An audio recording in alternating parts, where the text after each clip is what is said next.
Ugh. Whew. That's a spicy one, that is. A little turmeric shot.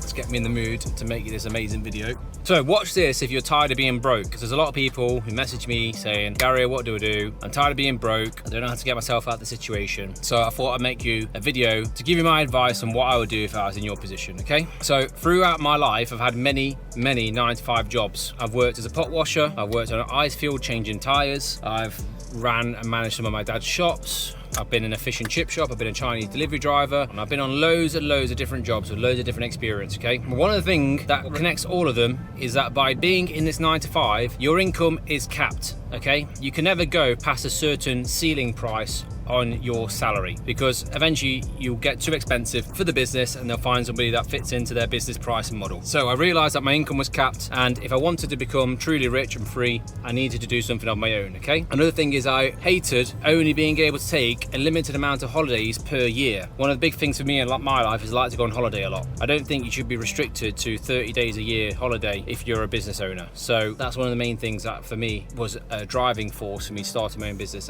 And to be honest, being in all these positions, I couldn't really see a way out, so I know how you guys feel. Now, I realized that I was more than capable to do something on my own. I've always had this true self-belief in me that I will be successful one day. And I know for a fact that that is going to happen 100%. There's no doubt in my mind that at one point in my life, I'm going to achieve all of my goals. And a fundamental point to becoming rich or becoming successful and stopping yourself being a broke ass bitch is to make a change. You need to make that mindset change and the decision to chase your goals and stick to it, okay? It's not about making a decision, yeah, I want to hit my goals, I want to be rich, I want to be successful, I want to leave my job, I want to start my own business, I want to go and travel the world, all these things. Make the decision, then the next day you just forget about it, or in a week you give up and you go back to doing what you were doing before. You need to make a decision and stick to that plan. That's it. That's the only way I can say about it. You've got to stick to it. And the starting point, step one, is you need to increase your income. So most people try to save their way to their financial goals. Let me tell you now, you're never going to save your way to $1 million. You're never going to save your way to many financial goals that many people have, or freedom, because life gets more expensive, inflation is higher. So your job, your salary is never going to be in line with how much life is always increasing. Okay, so you need to increase your income. And you can do this in a few different ways. Well, you can do freelancing, you can do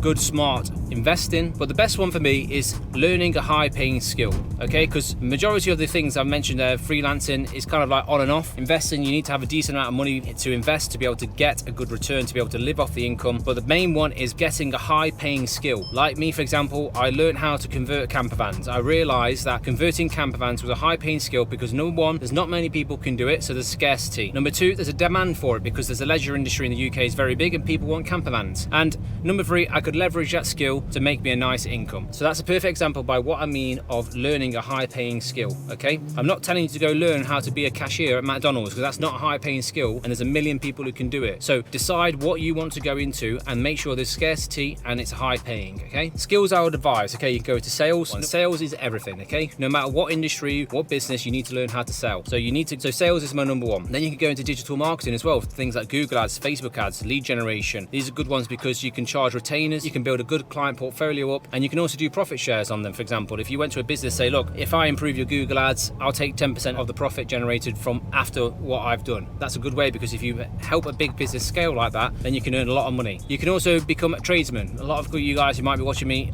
are tradesmen, most likely. You've already got the high paying skill. How do you monetize that even better? How do you scale it? That's important. If you want to learn how to do that, then you need to get in contact with me. And then you can also go down the route of maybe being a middleman. And this is a little bit more difficult. You've got to know a lot of connections and you've got to know how to structure deals, but you can also become a commission earning person by basically putting two people together and structuring a deal and take a commission based on the value. So that's another way to do it. When you've got a business idea, if you want to get started quicker, you need to get funding. Don't be afraid to take on debt in order to get that business going. I couldn't start Cosmic Camper Vans without the initial funding that I had from the startup loans company. So if you want to accelerate that growth, then you need to get funding and don't be afraid to take on that debt. As long as that debt is going to be put to good use, that's the important part.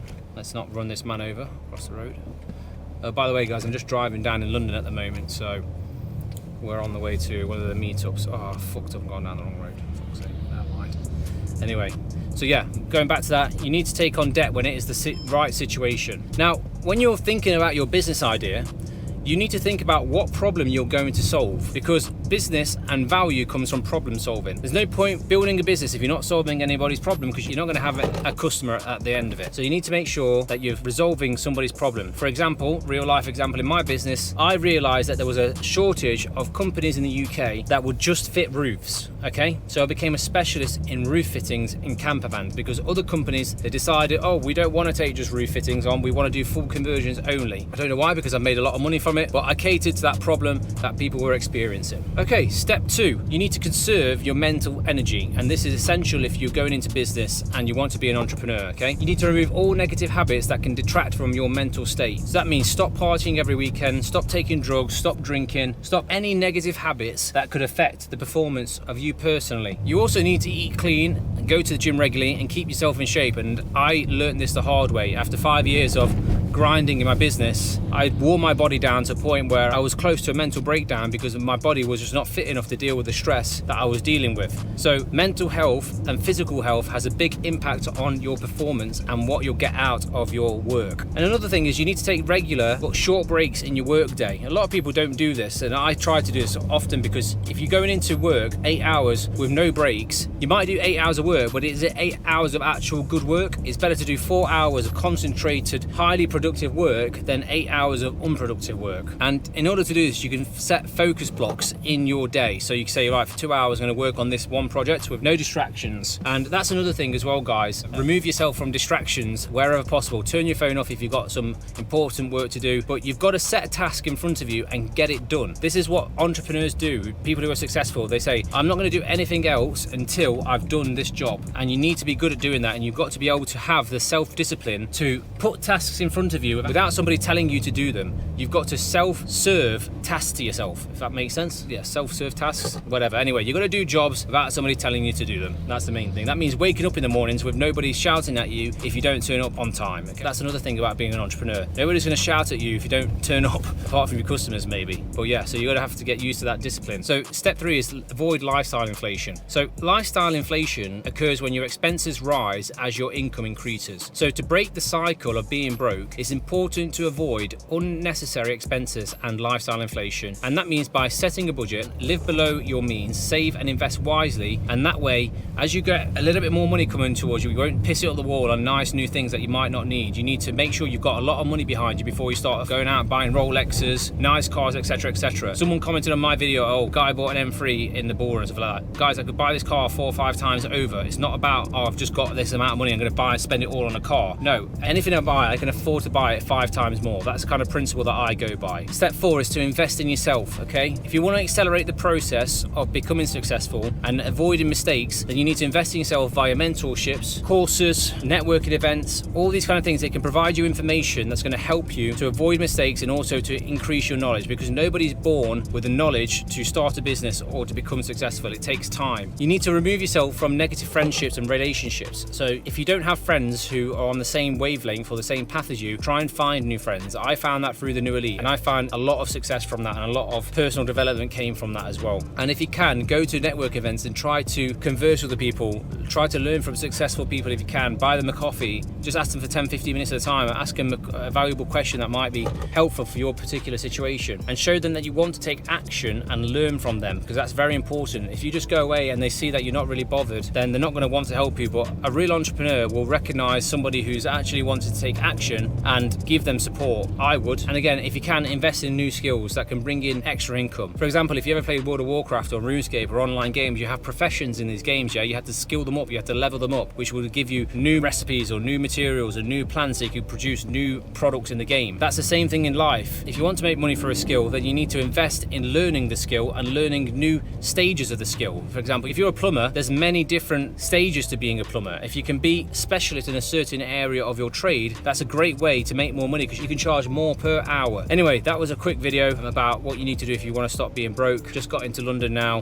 Weirdos everywhere here. But yeah, we're going to catch up with the boys. And I hope you've enjoyed this video. If you want to see any more of this kind of content, let me know. And if you are a tradesman who's looking to go from being a tradesman to a business owner, if you want to learn how to scale, if you want to invest your time wisely, stop doing boring admin, if you want to make more money, if you want to build a team, if you want consistent lead generation, I could go on and on and on. If you want to go through the process that I went through from being a tradesman tradesman working on the tools every day to being a business owner, being able to manage a business remotely from Thailand, then drop me a message, we'll get you involved. There's only 3 pre-sale slots left. After that, it's going to go up to full price, and then we're ready to go. So yeah, thanks for watching, guys.